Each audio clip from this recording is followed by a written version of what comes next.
Siinähän se nyt on meidän moniongelma Yamaha 40 F40 PET. Eli 3-pyttynen. Niin kuin näkyy, se käy tollain vähän, vaikka itkis ja tanssis ja laulas niitä lastenlauluja tässä ja tekis vaikka mitä, niin tämähän ei nyt sitten pelaa.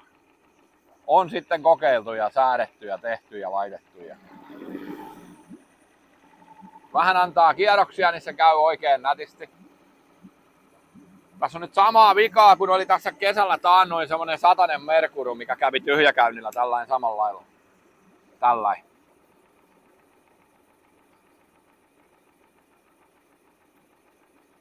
Chup, chup, chup, chup, chup. Annetaan sen nyt käydä siinä vähän aikaa, että se lämpiää. Ja niin. Katsotaan sitten mitä se tekee. Kun vähän haisee. Ehkä, en tiedä. Vaikea sanoa.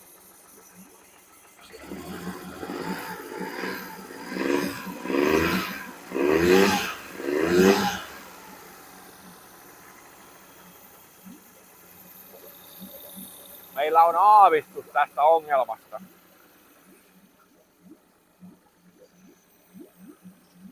Katsotaan sekunti, kun se on lämmennyt. Jaha. Nyt se olisi lämmennyt. Tyhjäkäynti 7-800. Niin kuin näkyy, niin sitä voi vähän kikkailla, sen saa ehkä vähän käymään paremmin, mutta niin ihan pelkästään tästä käsikaasulla nostetaan kierroksia nyt, niin näette mitä tapahtuu.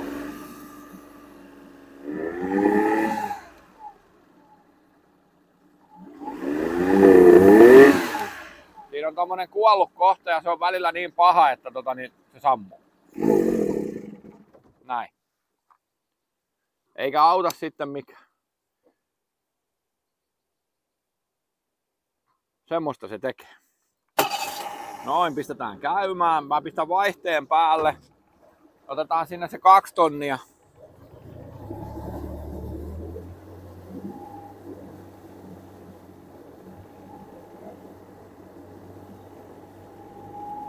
Nyt on 2000 ja tästä kun painaa vähän kaasua. Vaikka painaa ihan rauhassakin, niin se tekee aina tän. Ja välillä oikein tussahtaa. Tiedätte sen vanhan sanonnan, kun se mies sitä mossea käymään laitto. Starttas ja sitten vaimo sanoi, että no nyt tehän se tussahti. En mä sitten loppua kerrokaan, se ei ole soveliasta.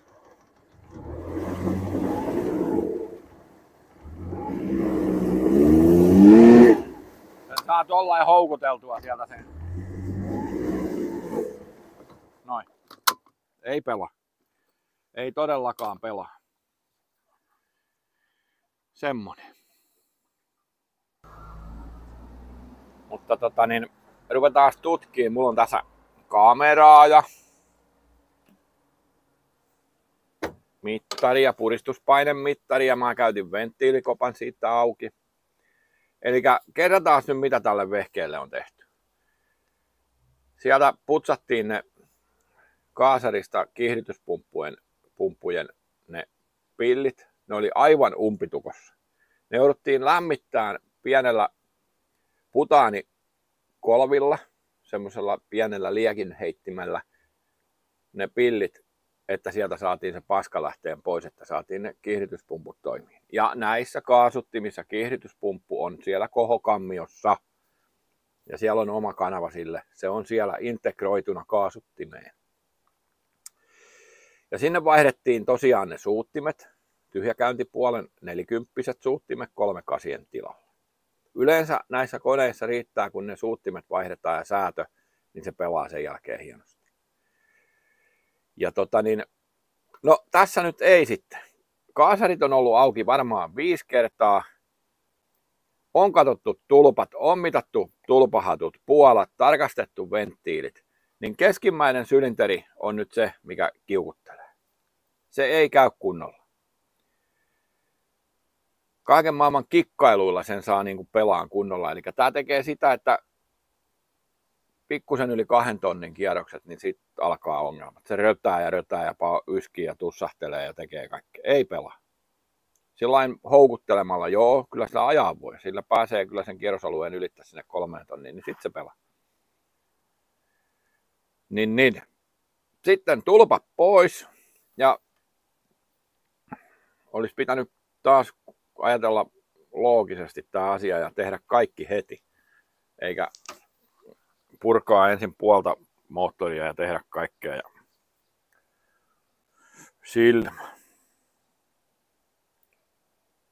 silmä tarkkana pitäisi olla. Minä pistän tämän nyt kuvaamaan tämän kameran ja tungemme sen tuonne sylinteriin numero 2. Ja kuvausprosessihan tapahtuu niin, että tuossa on kamera ja nyt on video. Me menemme tuosta reiästä sisään. Tässä on nyt pytty 2. Ja ruvetaan katsomaan, että mitäs kummaa. Siinä näkyy venttiili. Tässä on hiukan hankaluuksia nyt tämän kameran kanssa sitten, kun nuo venttiilit tuossa kohtaa. Kovin on märän näköinen pytty, joo. Onhan siellä pystyraitaa jonkun verran, joo. On. Ja on. Tuossakin. Oikein tommonen kunnon jälki. Ja nyt jos me saataisiin tää kamera sinne niin, että me päästäisiin kääntämään tää. Nähtäisiin noi venttiilit. No päästäänhän me. Siellä näkyy toinen venttiili. Siinä. Missä on toinen? Tuolla. Käänny. Kuinkas päin mä nyt sen käännän? Tuolta ja vielä kauemmas saada. Siinä on toinen.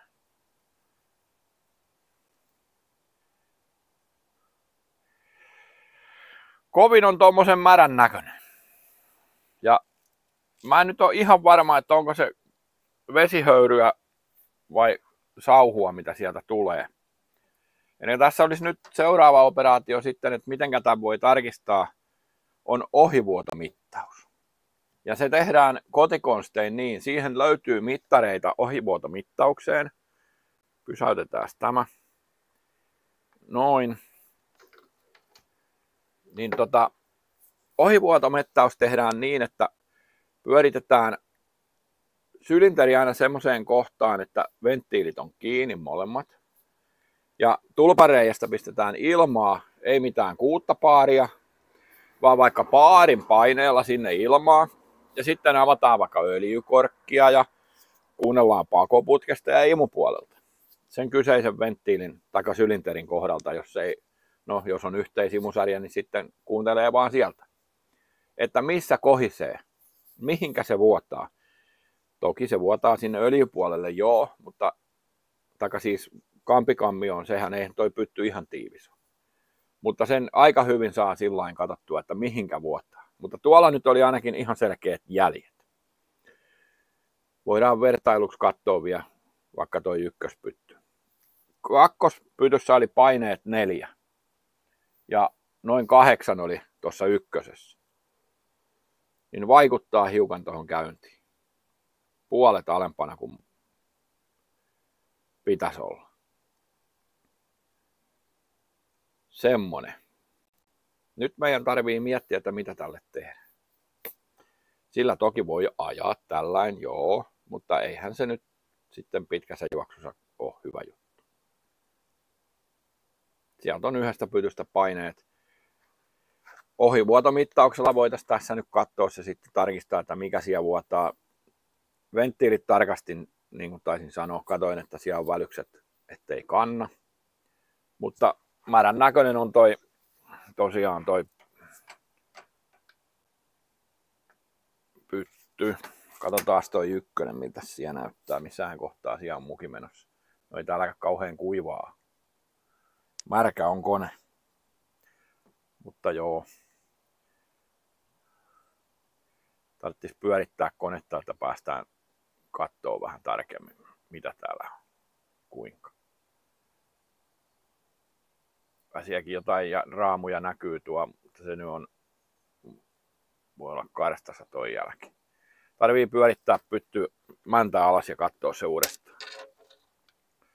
Se reikä sitten. Mutta tosiaan tämmönen on nyt moniongelmainen Yamaha. Siinä on ollut kaikenlaista. Voi. Täytyy nyt miettiä, mitä sen kanssa tehdään. Sitten semmoinen niin kuin yhteenveto ja muistin vielä yhden asian, piti se mainitakin. Eli on aina joku syy ja seuraus. Ja tässäkin tapauksessa nyt kun tätä ruvettiin miettiä ja tonkia ja pöyhitty tämän koneen kanssa, niin tämä teki semmoisen, että se merkkivesi aina välillä tuli tuolta ruittiin ja välillä ei. Niin tuolta kyljestä otettiin tuommoinen kulmaliitin irti, mihinkä menee toi koneen huuhtelukin. Ja veivattiin se auki, niin siellä oli siipipyörän impellerin paloja täynnä toi koko mötti. Ja sitten täällä kopassa, niin noin muovit on pikkusen sulaneet. Katsoin niitä jo silloin heti alkuun, kun tää tähän tuli. Niin syy ja seuraus nyt todennäköisesti tolle, että se tekee tuommoista toi vehje, on huono huolto.